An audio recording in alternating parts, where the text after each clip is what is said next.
नमस्कार मित्रांनो, स्वागत आहे आपल्या YBD अकॅडमी यूट्यूब चॅनलवरती।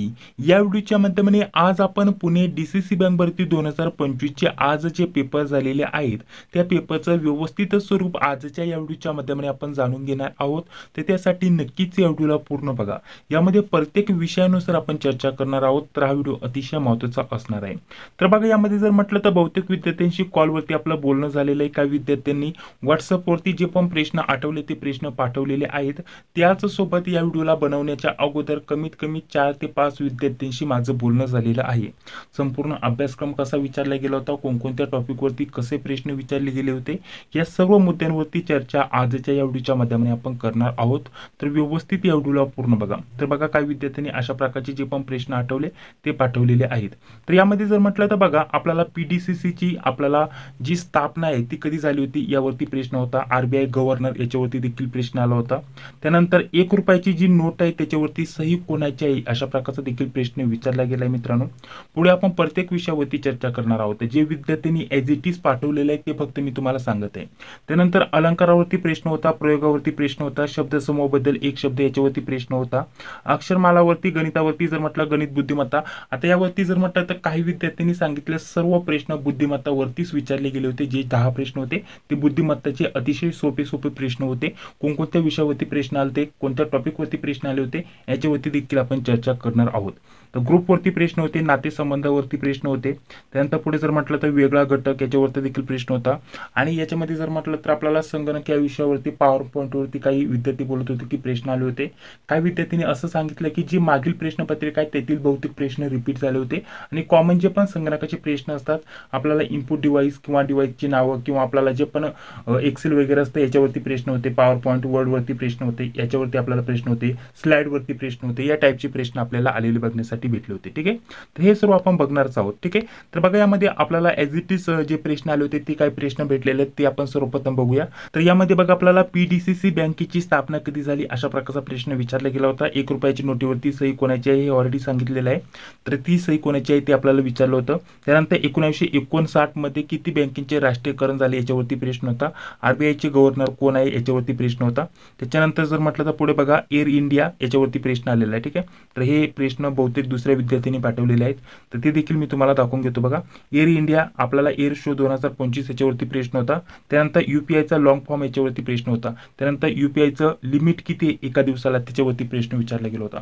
तर हे जे प्रश्न आहेत मित्रांनो, बँकिंग, सहकार, कृषी व ग्रामीण अर्थव्यवस्था जसे विद्यार्थ्यांनी सांगितलेले आहेत, मला जर म्हटलं तर तुम्ही मागील क्वेश्चन पेपर मी सेंड केलेले आहेत त्याच्यामध्ये बँकिंग, सहकार, कृषी व ग्रामीण अर्थव्यवस्था आणि संगणक याचे जे प्रश्न जे विद्यार्थ्यांनी सांगितले बहुतेक प्रश्न आपल्या मागील क्वेश्चन पेपरच्या मधून आलेले बघण्यासाठी भेटत आहे। म्हणजे इथून मागे जे DCC बँक भरतीचे मागील प्रश्नपत्रिका आहेत त्यातील बहुतेक प्रश्न रिपीट झालेले बघण्यासाठी भेटत आहे अशा प्रकारचं म्हणायला हरकत नाही। पुढे जर म्हटलं तर बघा, आपल्याला याच्यामध्ये आपल्याला या टाईपचे प्रश्न आले होते। त्यानंतर सिडबी बँकेवरती प्रश्न आला होता, स्थापना इयर विचारलं होतं। आता याच्यामध्ये जर म्हटलं तर स्थापना, ठीक आहे, बँकेची स्थापना इथं सिडबी बँकेची विचारले, एका विद्यार्थ्याने पाठवलं होतं त्याच्यावरती PDCC बँक भरतीची स्थापना, आणि अजून एका विद्यार्थ्यांनी पाठवलं होतं महाराष्ट्र बँकेची स्थापना कधी झाली याच्यावरती देखील प्रश्न आलेला आहे। त्यानंतर पुढे बघा, पुढे जर म्हटलं तर ABCD याच्यावरती म्हणजेच आपल्याला अक्षरमालावरती प्रश्न आलेले बघण्यासाठी भेटलेले आहेत। अक्षरमालावरती प्रत्येक शिफ्टमध्ये जर म्हटलं तर 2 ते 3 प्रश्न, गणित बुद्धिमत्ताचे जर म्हटलं तर गणितावरती प्रश्न आलेच नव्हते, मूळ म्हटलं तर गणितावरती प्रश्न आलेच नव्हते, बुद्धिमत्तावरतीच प्रश्न विचारले जात आहे। याच्यामध्ये ABCD याच्यावरती जर म्हटलं तर किंवा अक्षरमाला या टॉपिकवरती 2 ते 3 प्रश्न विचारले जाते। त्यानंतर पुढे बघा, पुढे जर म्हटलं तर या विद्यार्थ्यांनी पाठवलेले मासेचे अनेक वचन। ठीक आहे, आता हे फक्त विद्यार्थ्यांनी जे प्रश्न पाठवले ते मी तुम्हाला सांगून देतो। त्यानंतर प्रत्येक विषयानुसार कोणकोणत्या टॉपिकवरती कसे प्रश्न आले होते त्याच्याबद्दल आपण जाणून घेणार आहोत। ठीक आहे, तर बघा, मासे या शब्दाचा अनेक वचन याच्यावरती प्रश्न आला होता, विद्वान अनेक वचन याच्यावरती प्रश्न आला होता। काही विद्यार्थ्यांनी सांगितलं की वाक्प्रचारावरती देखील प्रश्न आला होता। याच्यामध्ये काय झालं मित्रांनो, प्रत्येक याच्यानुसार प्रत्येक शिफ्टमध्ये जो पेपर येतो मित्रांनो त्याच्यामध्ये टॉपिक बदलत आहेत। ठीक आहे, सेम टॉपिकवरती प्रश्न विचारले जात नाही असं देखील विद्यार्थ्यांकडून सांगण्याप्रमाणे समजलेलं आहे। त्यानंतर पुढे बघा, पुढे जर म्हटलं तर आपल्याला GK/GS मध्ये जर म्हटलं तर कोंबडी पालन मुख्य खाद्य याच्यावरती प्रश्न आला होता, मत्स्यपालन याच्यावरती प्रश्न आलेला आहे. त्यानंतर कृषीमध्ये महाराष्ट्र, ठीक आहे, कृषीमध्ये महाराष्ट्र किती पर्सेंटेज आपल्याला इन्व्हेस्टमेंट आहे अशा प्रकारचा प्रश्न आला होता.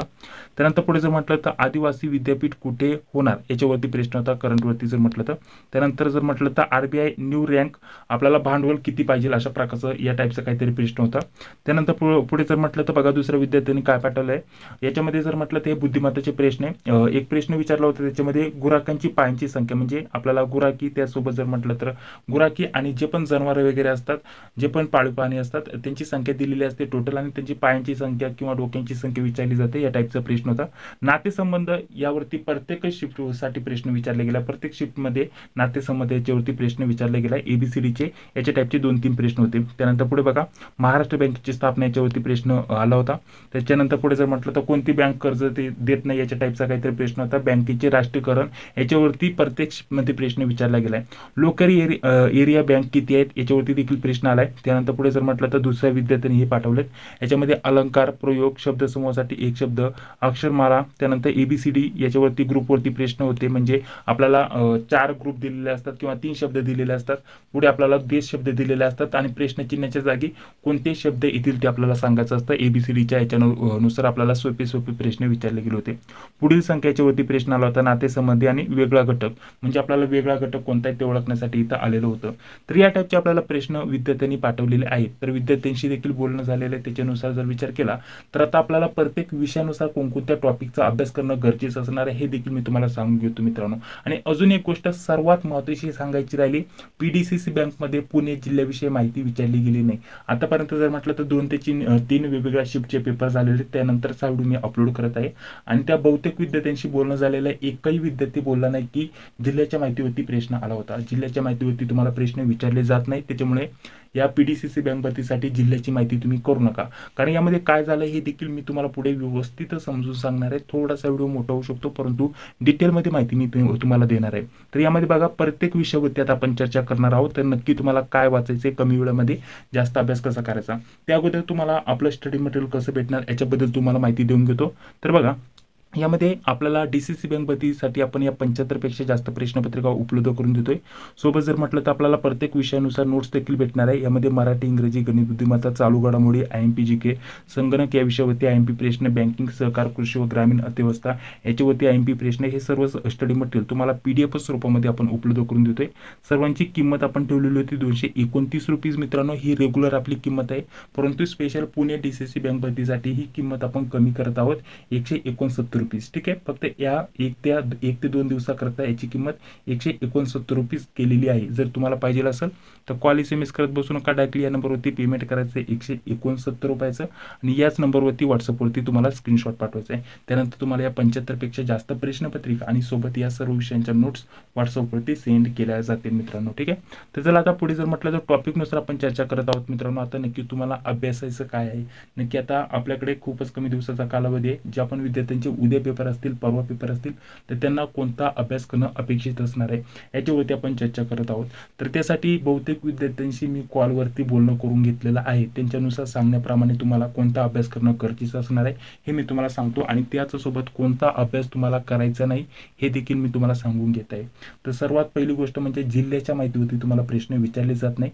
जिल्ह्याच्या माहितीवरती जर म्हटलं तर लोकल बँकेवरती प्रश्न विचारला जातोय. ज्या पण लोकल बँक असतात, पतसंस्था असतात, याच्यावरती नक्कीच प्रश्न विचारले जात आहे आणि स्पेशल जिल्ह्याची जी माहिती असते त्याच्यावरती इतर बँकिंग सारखे प्रश्न विचारले जात नाही. तर जिल्ह्याची माहिती तुम्ही करत बसू नका. एकाही शिफ्टला जिल्ह्याच्या माहितीवरती प्रश्न आलेला नाहीये.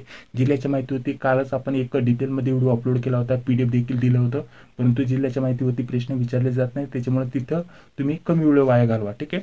बाकी जर म्हटलं तर तुम्हाला काय करायचं याच्यावरती देखील आपण चर्चा करत आहोत. तर बघा आता प्रत्येक विषयानुसार कोणकोणत्या टॉपिकवरती तुम्हाला प्रश्न विचारले जात आहे याच्यावरती आपण चर्चा करणार आहोत.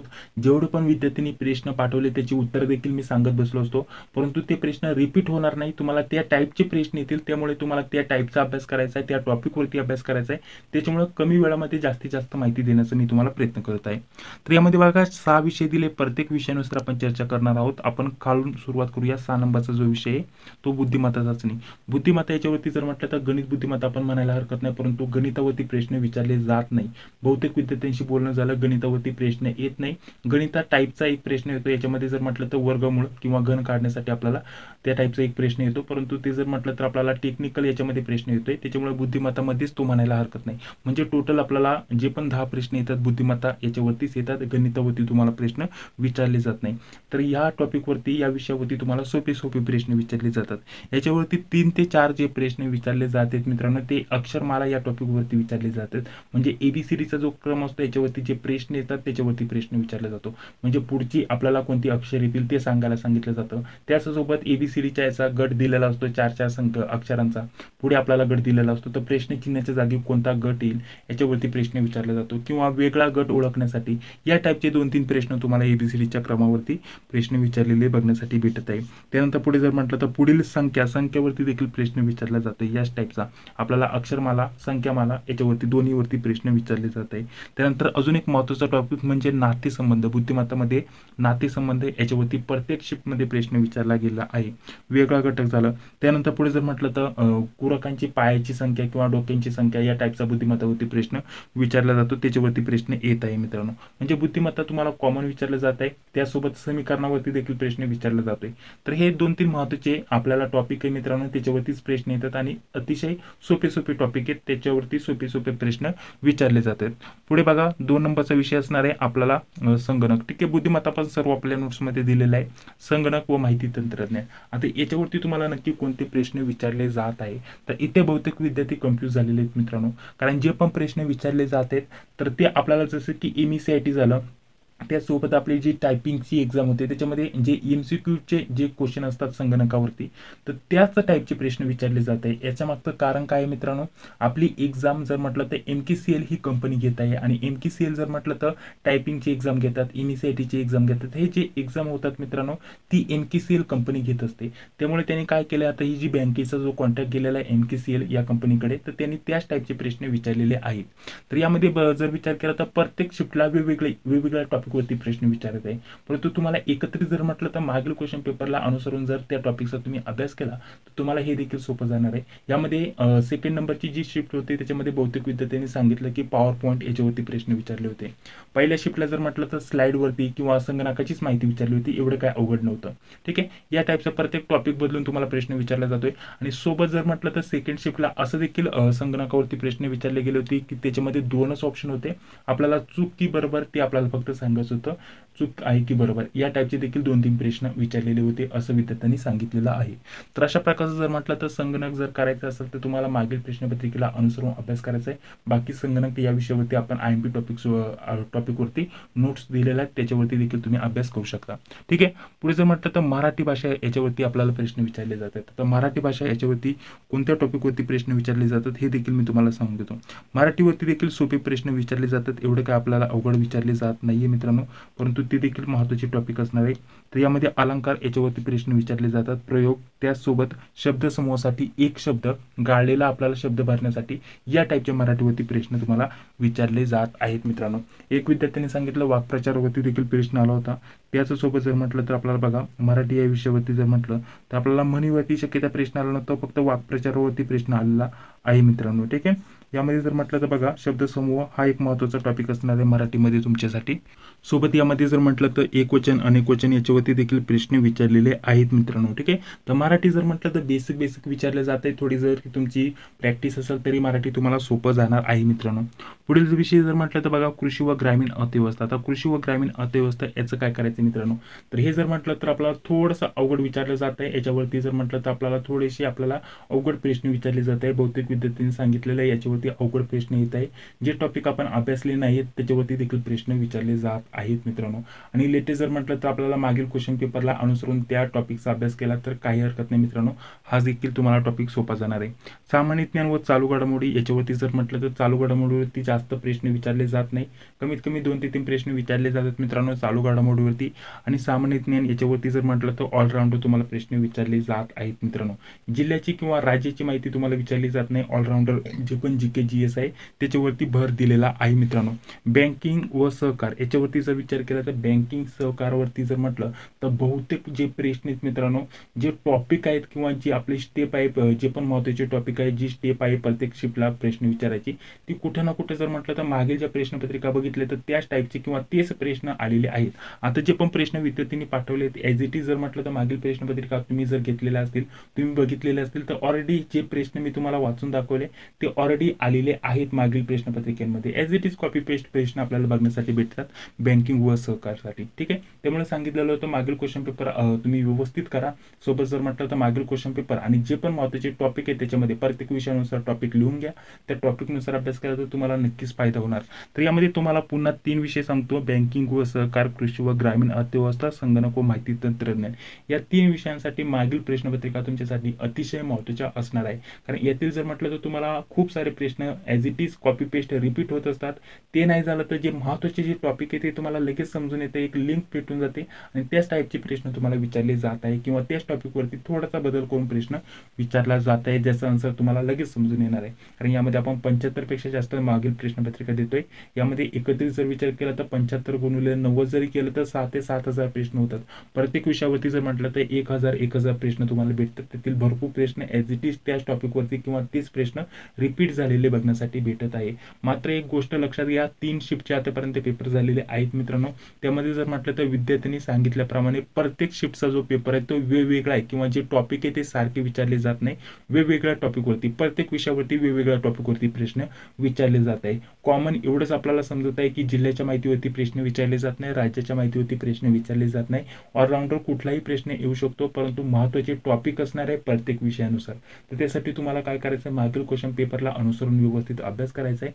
फक्त मागील क्वेश्चन पेपरचं कॉमन एकच गोष्ट घ्यायची नाही की जिल्ह्याच्या माहितीवरती तुम्हाला प्रश्न विचारले जातील. जिल्ह्याच्या माहितीवरती याच्यावरती प्रश्न विचारले जात नाही.